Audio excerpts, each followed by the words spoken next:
Everyone agrees 2017 has been a great year for TV. From Game of Thrones to The Sinner, Madhuda to The Crown, we've been spoilt for choice. In fact, we could almost certainly be fluent in at least 3 languages if we hadn't spent all the time in front of the screen. No regrets, but and yes, there is a but. Not everyone agrees that the best TV shows of 2017 were really the best at all. No matter how many awards or rave reviews, some women couldn't stand the shows the critics raved about.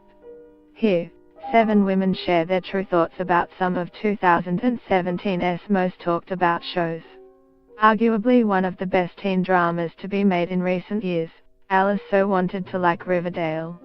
And at first, she really did. She was even able to look past the questionable storylines. Then came the deal breaker, the ridiculous mid-season breaks. I was so angry they went on an abrupt 3-week-long break that I just never came back. You can't just stop and assume I am gonna come back, says Alice. Now in its 2nd season, Riverdale is currently on, you guessed it, another mid-season break. We know admitting to not liking or finishing the award-winning The Handmaid's Tale is probably committing TV treason.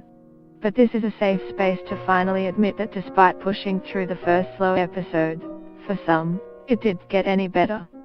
Listen, Laura Broduke and Claire Steffens deep dive into The Handmaid's Tale. Post continues after audio. I found it too dense and too heavy, and I felt like the world was dense and heavy this year and I needed something lighter, says Zara. What some saw as dramatic tensions, Zara saw as boring. She did make it past episode 3. Arguably one of the most successful Netflix originals, Stranger Things has an adorable and talented young cast.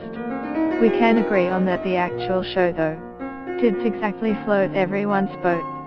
I absolutely do not understand the hype. It just left me feeling weird and confused after every episode, says Michelle. Every episode would leave me with an odd, creepy feeling that I did not appreciate. The only redeeming feature was the soundtrack.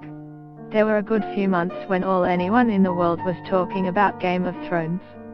Fan theories, deaths, battle scenes, dragons, etc. etc. For Sarah, it was a truly baffling period. I just do not get it. I watched the first 2 seasons because my husband loved it, but after that I couldn't do any more. The plots got so violent and episodes dragged on with nothing really happening. You don't need to watch it anyway. Spoiler, everyone dies, says Sarah. There are unlikable characters, and then there was Britt Robertson as Sophia Marlowe. Following the creation of Nasty Gal, one of the early internet's leading online shops, this showed such promise, but it was almost painful to watch, says Bianca. I abandoned it after 4 episodes and seems like I was the only one. Netflix cancelled it after just 1 season. Prince Harry, pleased it hurt us. I gave up on Suits after about a season and a half, wrote one Reddit user on a recent thread. All of the problems were fixed with a Deus Ex Machina.